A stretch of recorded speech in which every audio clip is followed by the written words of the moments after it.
Hey, what's up everyone? I hope you guys are doing absolutely fine. So today we are looking into regular function versus arrow functions. So JavaScript has two types of function. JavaScript has a regular function and JavaScript has an arrow function.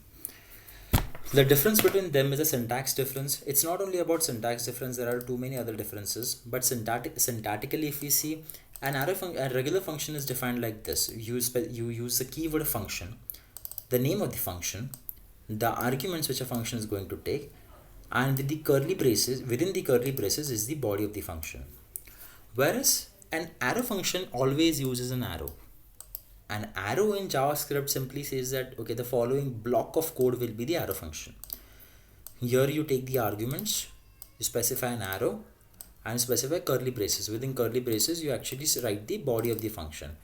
So this is an arrow function, and you assign, it's kind of a variable declaration. If you see over here, you can use const, you can use let, you can use where, the name of the function, and this is the actual function. It's kind of like you take the function and you assign it to the variable, right? So this is an arrow function. So always remember, syntax wise, an arrow function uses an arrow. A normal function uses a keyword function. Okay. So this is by syntax. Uh, Arrow functions are also hoisted in JavaScript. Just like variables, we know variables are hoisted. If we can recall back what we learned in the previous video, uh, variables with let, where, and const are hoisted. Hoisting means moving the declaration of variables to the top, not the definition. The definition will stay where it is, but JavaScript already knows that my function is having this particular variables defined inside it. So even if I try to access those variables even before they are initialized, I will, for let and const, I will get an error that the variables are not being initialized. For where, it will simply be undefined. This is kind of a security mechanism, just to avoid any kind of issues in the code.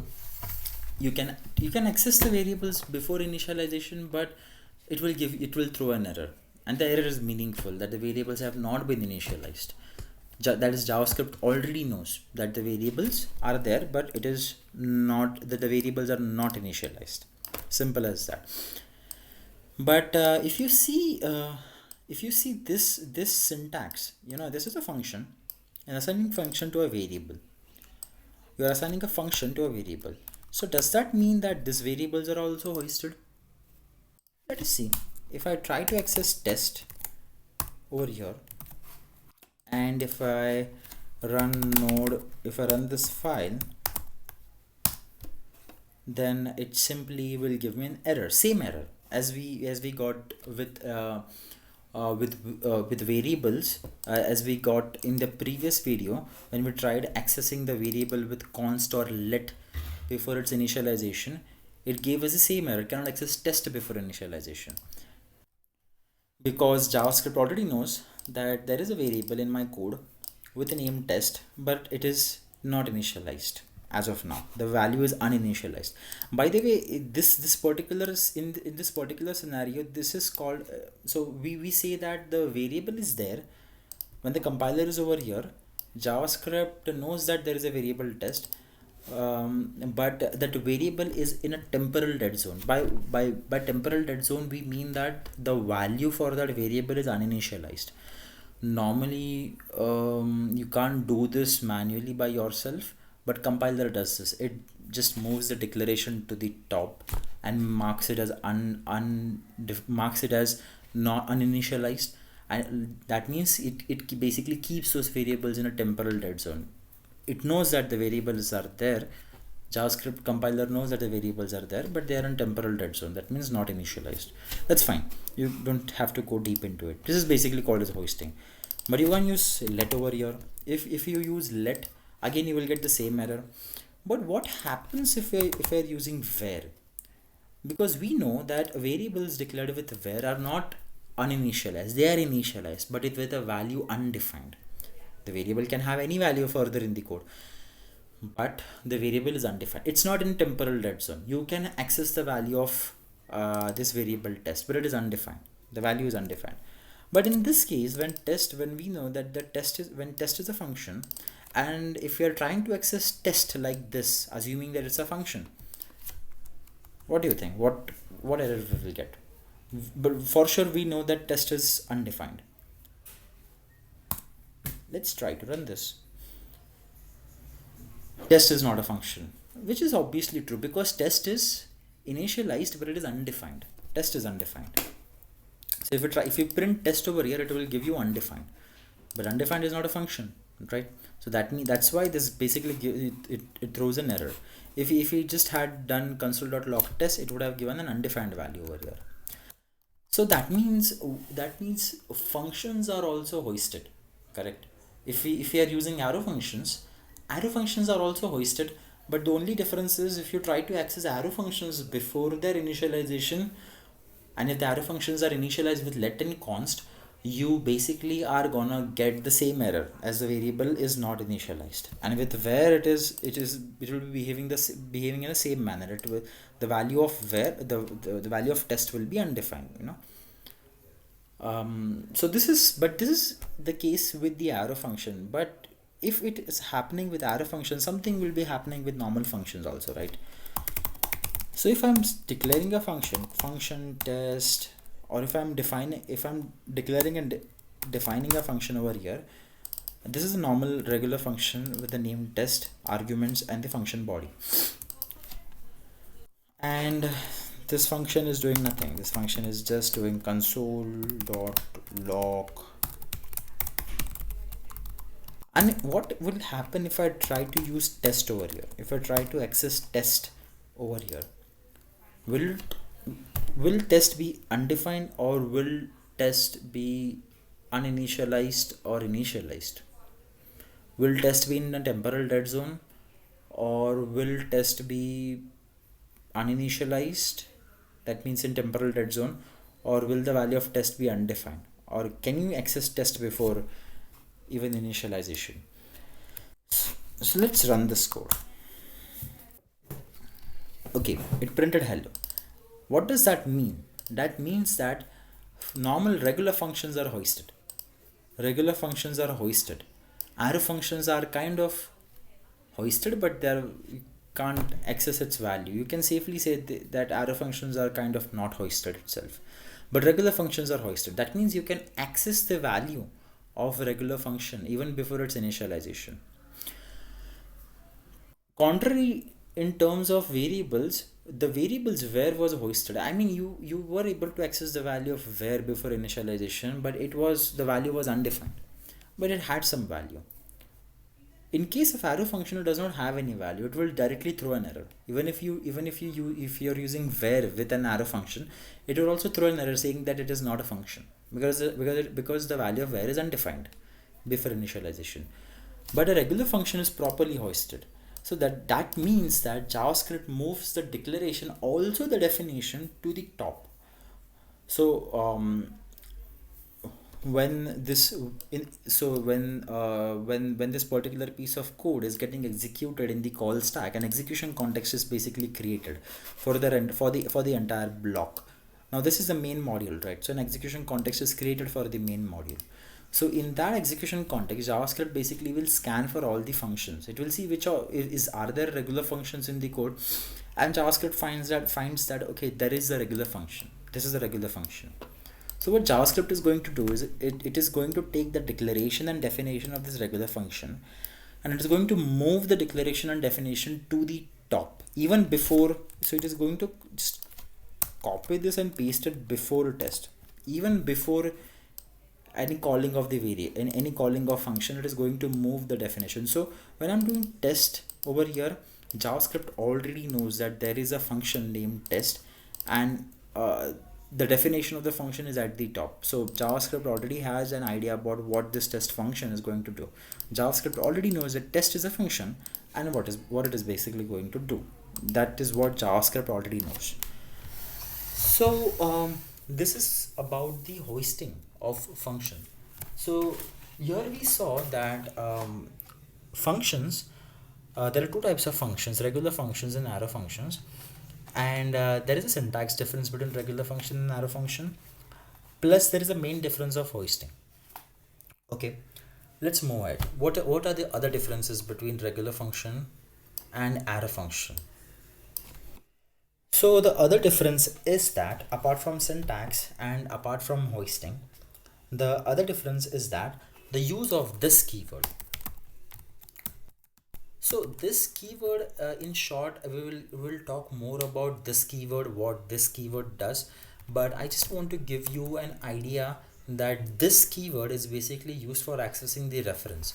Now, if you are familiar with the Java background, if you guys know about Java, so you guys would be familiar that inside constructor we basically use this dot, or if we use this for accessing the instance variable. But in terms of JavaScript, this is not in terms of instance variable, but it is kind of used for referencing another object. Okay, so if I'm using a function, the function test arguments this, I can use this dot name, and if I'm using name in the argument, I can use this dot name is equals to name. Now what is this over here? This is the reference. It is referring to some object. In terms of regular function have their own reference. They have their own value of this. Whereas in terms of arrow functions, they don't have their own reference. They don't have their own value of this. They inherit this from its lexical scope. I know this is going above your head, but we'll be talking more on what is this keyword, what it basically does. But for the context of this video, I just want to let you know, guys, that regular functions have their own object reference. Arrow functions, they do not have their own object reference. They inherit from its lexical scope. What is lexical scope? Lexical scope is basically the surrounding scope. That means if I'm saying over here this dot name is equals to, I've not tried like this, but let me see. If I'm saying this dot name is equals to Yogesh, and if I'm trying to access console.log this dot name, and if I'm trying to print it, will this work?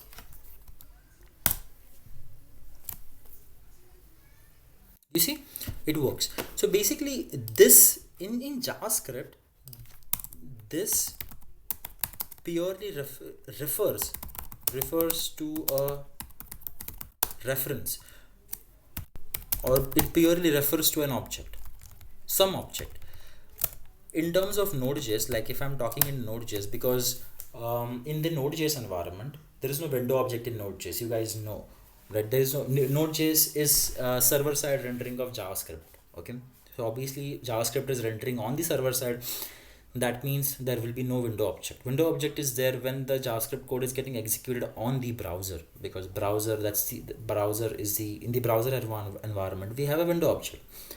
So if this piece of code is getting run on the browser, this will purely be referenced to the window object. This will be the window object, the global window object. Okay, and if we are talking in terms of Node.js, because Node.js does not have a window object, this will purely refer to the global module. Okay, the top level module, the global module. So when I'm doing this dot name and there is no definition of this, what is this going to do? JavaScript knows that this will basically refer to the global module in terms of Node.js. Now this is a Node.js environment, so this will basically be the global module. So if I do console.log and if I do this, and if I run this code, you see it basically referred to the global module. It's an empty object. It is an empty object. That is why this is just an empty object, and to that empty object we assigned a property called as name. To this empty object we assigned a property called as named, and we assigned it a value as Yogesh. So in the Node.js environment, this is the global module, or it's the top level module, global module. It's an empty object. in Node.js, where in terms of because this particular piece of code is getting run on the node in the Node.js environment. In browser, this will be the window object. But if you see over here, in a regular function, this dot name did not refer to the global module. It referred it gave an error saying that undefined. This dot name is undefined, but this dot name is Yogesh. So that means that in a regular function, this is not equal to the outer this inner which I'm using, that is not equal to the this which I have used outside. The this which I'm using outside, this is from the global module. So because that's what I said, because regular functions have their own value of this. Regular function will have its own object reference. Regular functions inside a regular function, this will always refer to this keyword will always refer to a reference or an object. Inside a regular function, regular functions have their own value of this. They have their own object reference. But what if this was an arrow function? As I said, arrow function do not have their own value of this. They inherit from its lexical scope. So arrow function do not have its own object reference. So what will this mean over here? Obviously this arrow function is going to take the value of this from its lexical or surrounding scope. If you see the arrow function over here, outside the arrow function, what is this referring to? The global module. So inside the arrow function, this will again refer to the global module only, because arrow function took this because arrow function took this from its lexical or surrounding scope. If I run the code now, you see name equals to Yogesh, because this is referring to the global module in the arrow function. It does not always refer to the global module, but here this is referring to global module because outside the arrow function, this is referencing to global module. And arrow function is always going to take this from its lexical scope or the surrounding scope. Clear? So this is the difference between how this basically behaves in a regular function compared to arrow functions. So just because arrow functions are new, they are in the ES6 feature, they are in the newly introduced ES6, though it is not newly introduced, it's been 10 years now. But arrow functions are in ES6, regular functions have been there in JavaScript for long. That does not mean that we will always be using arrow function. We should always use arrow function when we do not want the reference of, when we basically do not want to have its own value of this. Like this is something which we will understand later in the code. We have quite a few great examples coming ahead where you guys will get absolutely clear when to use arrow functions and when to use regular functions. You just don't blindly use arrow functions and regular functions wherever you need, right? You like in general programming, you can use it wherever you want, but if you really want to pass a reference inside the function, you have to be very careful which kind of functions you are using. But for the context of this video, just understand that regular functions have their own value of this, whereas arrow functions do not have their own value of this. They take it from their surrounding scope, and we saw this with an example. Okay. Apart from this, there is no such other difference in terms of regular function versus arrow function. But always remember one thing: JavaScript is it's a language. It's a functional language. So everything revolves around functions in JavaScript. We'll be looking more about and this keyword basically holds a special place because in Java, if you guys have come from Java environment, C++ environment, or any of the other programming languages, maybe Python or maybe any other object-oriented programming languages, you guys might have heard the concept of inheritance. Object-oriented programming language, inheritance is the major concept. where a class will inherit properties of another class, or you can use interfaces for defining for declaring functions, and you can use classes which will be inheriting those interfaces, or which will be implementing those interfaces. You know that one class can access properties of another class by extending that the other class, and that happens because of inheritance.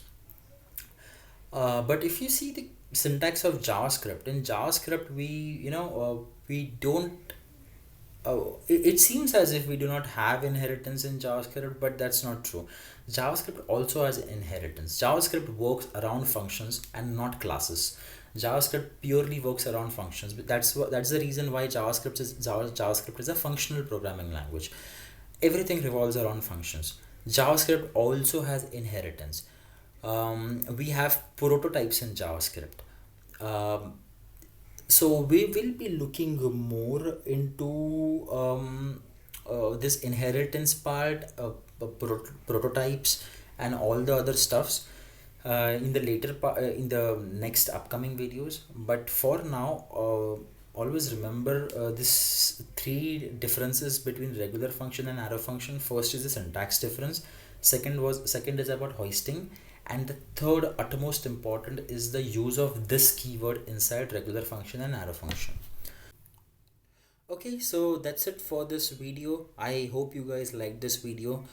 Thank you so much, and do subscribe if you have really liked this video, and do comment if you have any questions.